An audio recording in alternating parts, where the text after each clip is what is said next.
I want to talk about a graphical way that we can represent longevity.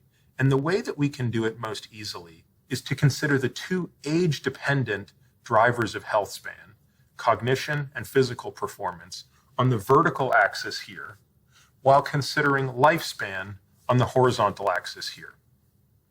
So let's start by turning our attention to the white line. The white line represents what happens without much of an intervention as a person ages. So a person is born here at time 0, and if you follow the trajectory of their graph, what's happening is as it's moving to the right, you're gaining chronologic years, and as it's coming down, the quality of your life is declining, such that when the line crosses the horizontal axis, a person is literally dead.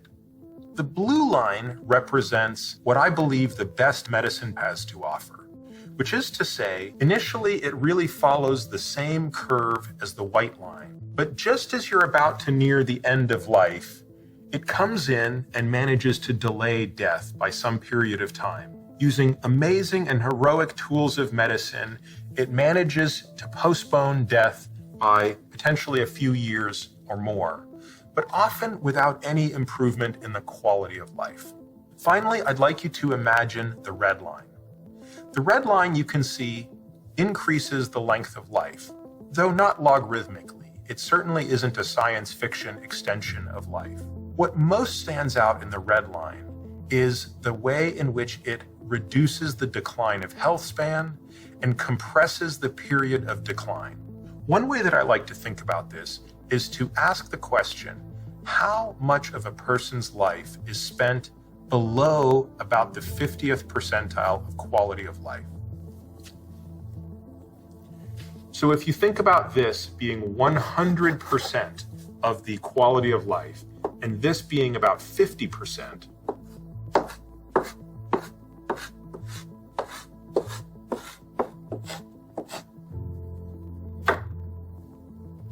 a very important metric to me is how big this gap is.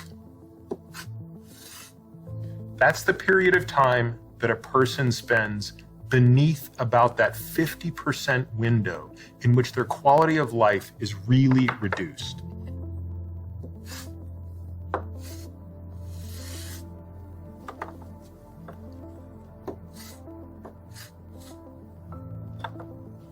The red one is where we want to be, not just because you're living longer, but because you're spending a far narrower fraction of your life in the final stages of decline.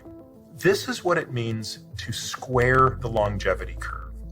In an ideal world, that red curve would be a straight line here that would drop vertically and instantaneously at the end of a person's life. Your curve is not set in stone.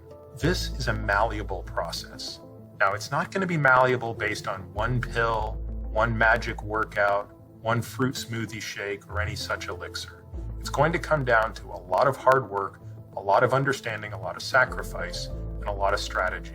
And while such a longevity curve represents a theoretical aspiration that can probably never be attained, it serves as a model for what we can aspire to.